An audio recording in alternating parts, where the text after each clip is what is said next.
Buen día, nosotras somos el grupo B y vamos a presentarles el tema de escala y proporción. Bueno, voy a comenzar primero con lo que es la escala. Esta se empezó a notar en los años 1920, 1922. Uno de los primeros que la notó fue Le Corbusier. Él veía que en los edificios se repetían muchas medidas y que se veía pues la armonía en estos edificios, que claro que la arquitectura lleva muchas medidas, pero él no sabía a qué se debía tanta armonía. Y primero empezó a hacer como dibujos así a trazo libre y pues le quedaban bien. Luego empezó a utilizar la geometría y lo que es el ángulo recto y también la sección áurea. Y ya ahí empezó a ver que pues sí le quedaba mucho mejor. Que claro, a trazo libre le quedaba bien, pero ya con medidas le quedaba mucho mejor. Entonces empezó a hacerlo así. Después empezó a preguntarse cuál era la medida, la razón que ordena y enlaza a todas las cosas para que se vean armoniosas. Empezó a viajar por varias partes del mundo y empezó a ver que en las arquitecturas, que incluso en casas griegas, en casas turcas, en casas suizas o unas que eran así muy viejas, se repetían las mismas medidas. Una de las principales que notó fue la medida de 2.10. Podía ir de 2.10 a 2.20 metros, que iba desde el suelo hasta el techo. Y era un momento en el que él había dejado la arquitectura, pero volvió. Y aunque no sabía a qué se debía a estas medidas, las empezó a utilizar en sus proyectos. Pero fue hasta que una persona se le acercó y le dijo, pues que no era necesario que las replicara así a exactitud, porque él sabía que los espacios que creaba los hacía para la comodidad del ser humano, así que pues no se preocupara por replicar esas medidas. Y después a Le Corbusier le surgió esta duda, ¿no? ¿De dónde surgía esta medida? Y empezó a estudiarla, incluso creó un sistema que lo llamó el enrejado, que aquí coloqué unos cuadritos, donde primero dibujaba dos cuadritos y luego empezaba a hacer sus trazos. Ya, para sacar un dibujo, o sí, un dibujo. Y ya con este le ayudaba a sacar las medidas o una escala aproximada de lo que él quería. Y con este sistema, pues se dio cuenta que la medida de 2.10 era de un hombre con el brazo levantado. Y ya ahí respondió su duda, ¿no? De dónde sacaban esta medida en estos edificios y por qué se estaba repitiendo tanto.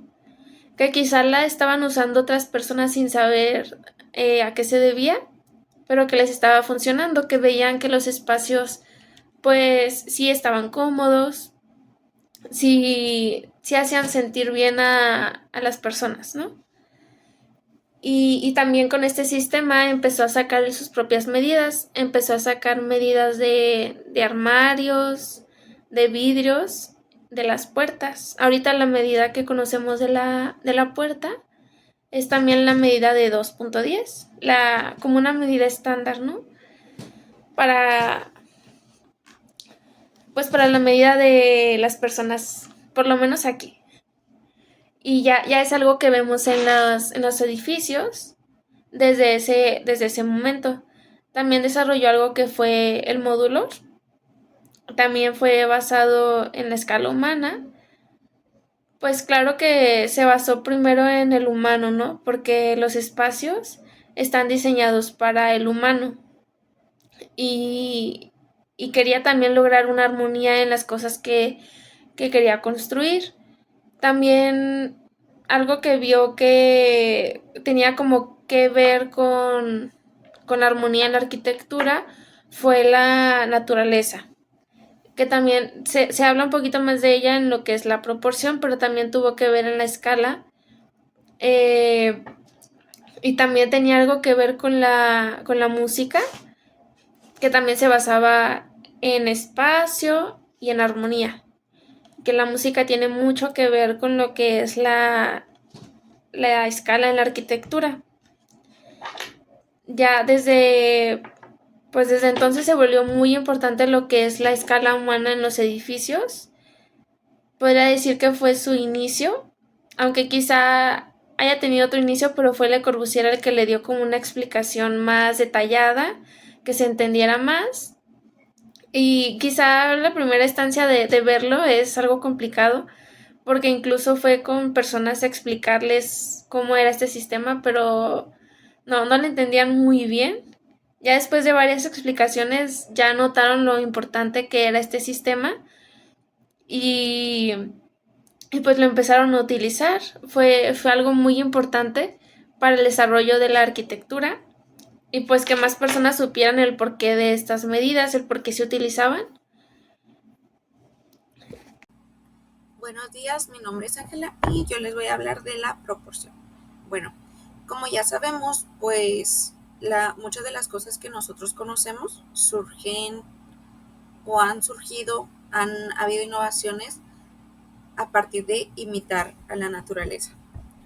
En el caso de la proporción, pues no es la excepción. No, en este caso, pues yo voy a presentar el ejemplo con una flor que vendría siendo la margarita. Si nosotros tuviéramos una margarita a la mano y nos fijáramos bien en su centro, esto es lo que nosotros veríamos.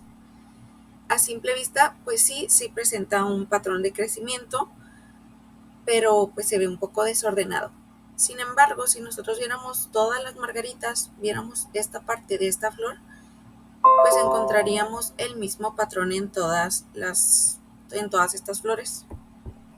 Pues es así, tan repetitivo que surge este diagrama, que pues ya lo explica muchísimo mejor, ¿no? Tenemos estas espirales que vienen desde el centro y en sentidos contrarios, ¿no? Entonces, a medida que esta espiral pues se despliega desde el centro, va aumentando de manera proporcional. Luego de esto, pues ya, pues después de algunos cálculos, tendríamos que estar relacionado con la sección áurea. Esas líneas negras que podemos ver con números y letras, pues son pues la proporción en la que han ido creciendo, la cual concuerda con esta sección áurea de aquí. Luego de eso, también tenemos que a partir de la sección áurea surge el rectángulo áureo. Esta imagen que ven, la cuarta imagen, es una representación pues aproximada de lo que viene siendo el rectángulo áureo, en el que se forma este cuadriculado de 8 por 5. Este dato es importante porque más adelante pues voy a hacer unos comentarios respecto a eso.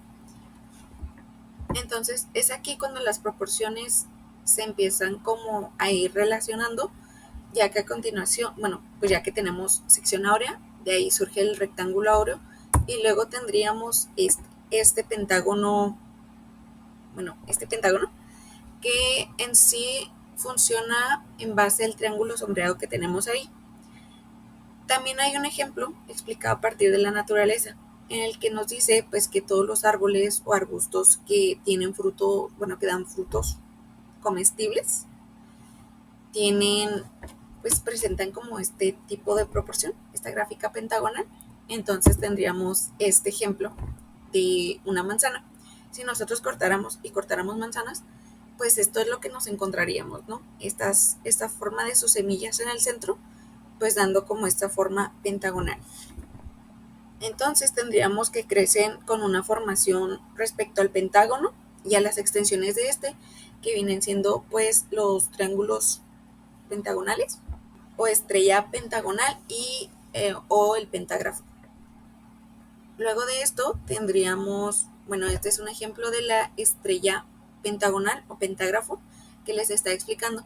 A diferencia del ejemplo anterior, pues que es un triángulo de lados diferentes, aquí tenemos que es un triángulo, ya que, o sea, es el área sombreada, que son dos lados iguales y uno diferente. Este también es lo que se menciona que viene de extensión del pentágono. Y aquí tenemos esta imagen, donde ya como junta todo esto que les he estado hablando. Tendríamos el pentágono, la estrella pentagonal, los triángulos del pentágono que se encuentra en el centro, o sea, en el pentágono del centro. Nos muestra la sección áurea y el rectángulo áureo, y acá podemos ver lo que viene siendo el triángulo de Pitágoras. Todo, aunque formas muy distintas, ¿no? A que vemos espirales, vemos cuadriculados, líneas más rectas, más geométricas. Bueno, todo va surgiendo en conjunto uno de otro, uno a extensión del otro. Todo está totalmente relacionado. Luego tendríamos esta imagen. Esta imagen habla de la armonía musical. Pues, ¿qué tiene que ver en la proporción? Bueno, que entonces aquí surgen, bueno, a partir de Pitágoras, ¿no? Se dice en una leyenda que él, a partir de haber escuchado cómo golpeaban diferentes tipos de yunque, él encontró como un cierto patrón de notas.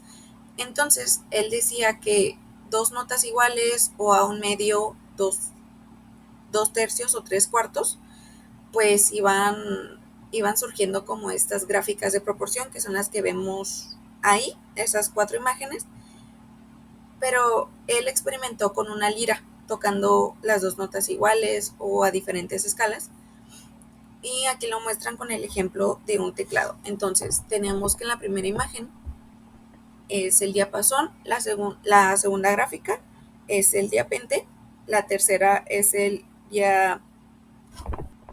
diatesarón, y la última, que es como un arco, es la cuerda completa, que vendría siendo la de notas iguales.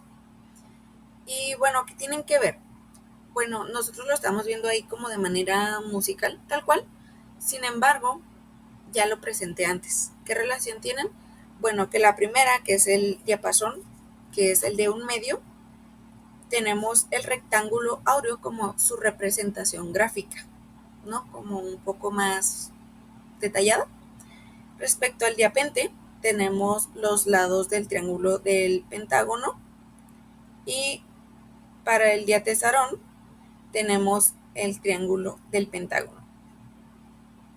Nosotros lo vemos aquí, como ya les expliqué, como más simple. Sin embargo, está totalmente relacionado a las gráficas que les expliqué en un principio. Aquí tenemos respecto a lo mismo de la armonía musical, pero otra vez relacionado con lo que viene siendo la sección áurea que les comenté al principio, y tenemos las diferentes gráficas que les presenté, las cuatro, en relación pues a esta sección.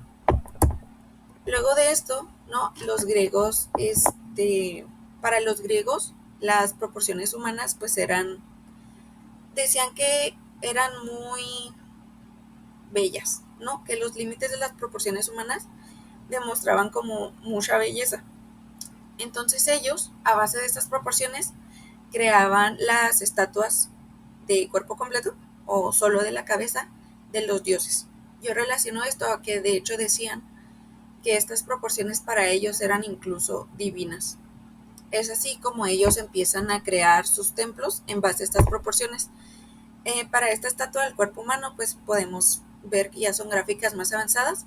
Sin embargo, me parece que ya son fáciles de pues entender, porque todos vienen de la sección áurea, del rectángulo áureo, del pentágono, de la estrella, de la armonía musical, incluso se ven como muy marcadas ahí.